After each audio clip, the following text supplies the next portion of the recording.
Hey guys, I am Black Ops Amazing. Welcome back to another Zombies video, where today we are back with a Zombies Q&A, the series where we take your questions from the comment section below to do with the zombie storyline, Easter eggs, and I answer them. As always, if you enjoyed today's video, you know what to do. Drop a like rating. Make sure you are subscribed to stay up to date with the latest content. But without further ado, let's get into this. Here we go and enjoy. So the first question of today is from JAG, and you say, what happened to the characters from the Titanic and the arena in Black Ops 4? Also, who are the people with the masks? So I'm not 100% sure who you're referring to as characters from the Titanic and 9. Are you talking about the main crew, Scarlett, Diego, Bruno and Shaw? Or are you just talking about the people on the Titanic in general? Because we know, if you look at the ending cutscene, once our characters have completed what they came here to do on the Titanic, everything goes back to normal. The zombies turn back into people, and the Titanic continues to sink. Once our crew leave, the events continue from where they left off. And the same goes for 9, we just don't see that because our characters leave. Or maybe by characters you do just mean our main crew. What happened to them after Voyage of Despair and 9? I'm assuming if you're asking this, you didn't play the DLC. If you check out the map Ancient Evil, that was the latest one. I've got some story videos on that, but just quickly, after Voyage of Despair and 9, our crew then travel to Ancient Evil, which is located in Delphi, Greece, where they come face to face with the Oracle. She basically reveals herself to be Medusa, and ends up turning Bruno and Shaw into members of the cult. Scarlett either becomes unconscious or is killed. We don't really know because we're left on a big cliffhanger. We just see her pass out. And the only one left is Diego. Scarlett's father is turned into stone, and pretty much the last thing we heard is Medusa was going to the library of Alexandria. You also asked the question, who are the people in the masks? And those are members of the cult. Like I said, if you aren't up to date with the storyline, I do have chaos videos on my channel. I just don't want to go into full detail as it's going to take the whole Q&A video. The next question from Raptor Aptor says, how did the main four get to Nakda and Toten during Black Ops 1 and Black Ops 3? Well, we know originally in World at War, when Nakda and Toten first came out, Takeo, Nikolai, Dempsey and Richtofen weren't there. Instead, we played as 4 random Marines. But then when Black Ops 1 came around and BO3 and we got remakes of Nakda and Toten, instead of playing as those 4 Marines again, this time we played as the Ultimus crew. Yet this is weird because they were never there originally.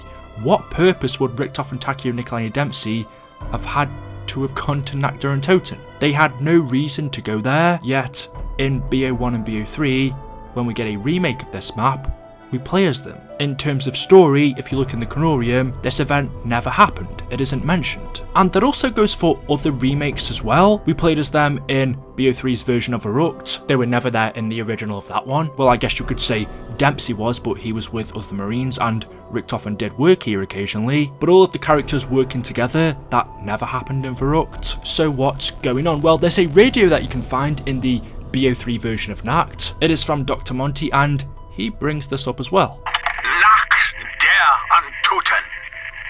That translates as Night of the Dead. I learned that tonight. Been trying to scrub up on my German, you see. Anyway, it happened in an old concrete building on an airfield somewhere in, I don't know where. I remember it being really small, simple by today's standards. I think there was a fog. Not a lot of it, certainly not coming into the building itself. You know what I just realized? You weren't even there. At least not at first. It was some other random, forgettable soldiers that had the misfortune to live through that horrible night, or Nacht, as it was actually known. Yeah, I speak German now. So Dr. Monty says, while talking about Nakda and Toten, you know what I just realised? You weren't even there. At least not at first. It was some other random, forgettable soldiers that had the misfortune to live through that horrible nightmare. So even Dr. Monty acknowledges that originally Richtofen, Takeo, Nikolai and Dempsey weren't at Nakda and Toten. He says at least not at first, but now they are. However, that still doesn't explain to us as to why. He just says you weren't there originally, but now you are. And then again in Erupt we have another radio message from him where he says this. Electroshock therapy, chemically engineered beverages, hordes of undead Nazis. Find the power to unite and send them back to their graves. Can you believe that's how I actually described it back then? It was an asylum. It was also a horrible, terrible, grim, depressing place. I'd give you a full explanation of everything that happened there, but it would only horrible, terrible, grim, depressing. Oh, fuck. You weren't there either. But then you were. This one's even more interesting because not only is he again talking about how our characters originally weren't here but now they are, but he also says electroshock therapy, chemically engineered beverages, hordes of undead Nazis, find the power to unite and send them back to their graves. Can you believe that's actually how I described it back then? And what Dr. Monty has just said is the description of Verrucht, which tells us that he wrote the descriptions to our maps. Every zombies map that we have had, I can't remember if they still do it for the new ones, but especially back in World at War and Black Ops 1, we had small descriptions for each of our maps, and Dr. Monty's telling us that he wrote them. And if that's the case, well, first off, is he breaking the fourth wall there in a weird way? And secondly, if he's writing the descriptions to our maps, what else is he doing? Is he also creating the loading screens? Because this reminds me of one of the new loading screens that we got a while ago in the Zombies comics. It was this one, and you can see we have Dr. Monty drawing on some blueprints, or he's drawing some blueprints to our Zombies maps.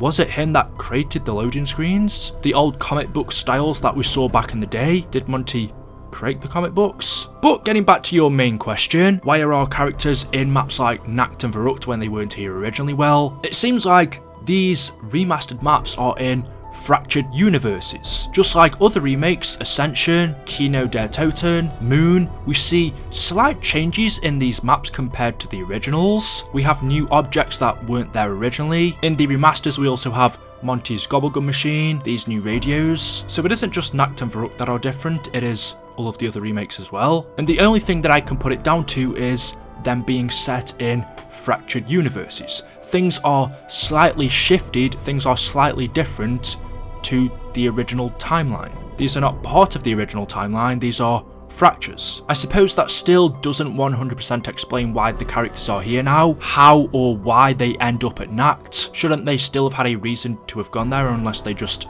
accidentally went there? It's very hard to explain. I suppose only Treyarch knows, unless they don't even know themselves and they just added them into the game. I could see that being a possibility. But yeah, I would say because these are fractures, that means objects are in places that they aren't supposed to be, universes are merging together, and that also goes for the characters. But let me know your thoughts in the comment section below. And the final question of today from Joe says, do the postcards in Transit show us what it looked like before? So in Transit, as loading screens, we have 4 different ones for the 4 maps that we have. Or should I say the 4 sub-maps, the 4 broken areas of Transit, which are Farm, Buzz Depot, Town and Diner. And these postcards seem to show us what Transit looked like as a whole before the rockets hit from Moon and turned it into an apocalyptic wasteland. This first image, which I've showed you guys in a different video, is interesting because we can actually see up the top left side, there is the bus conductor, I believe that's what you call him, the driver. But as I've said before, could this have been Ted? Was this what he looked like before the rockets hit Earth and burnt away his prosthetic skin? Because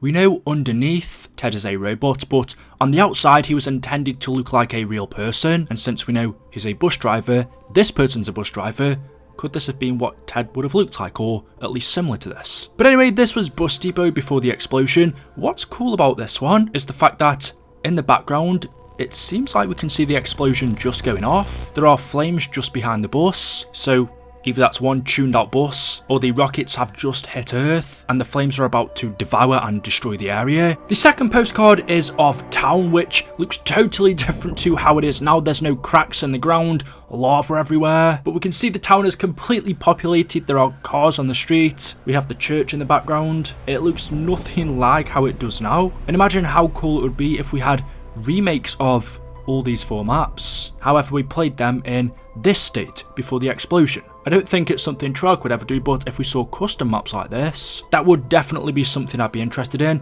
Another postcard is of Farm. Again, looks nothing like how it does now. It is bright, there's no fog anywhere. There are actually cows here. We have the house in the background, the barn. I'd imagine that one wouldn't be the most interesting to play. And then the final postcard is of Diner. It's still got that 60s look to it. We know when we play Diner or any of the other maps, they take place in the year 2035. But here, especially with the cars, it looks like these postcards are from the 60s. But yeah, Transit overall just looks totally different to how it is now. And these postcards give us a good idea of how everything looked before the zombie outbreak. And this is actually something I'd love to see for every map. Kino der Toten Verrückt, Garad Karovi. I'd love to see Zombies maps, how they were before they got into the state that they did. Just imagine seeing Kino as an actual proper working theatre. I don't know, it's very interesting. But guys, there we go. That is it. That is all I have for you for today's video. As always, hopefully you have enjoyed. If you have, you know what to do. Drop a like rating. Make sure you are subscribed to stay up to date with the latest content on the channel. Thank you guys for watching, and I'll see you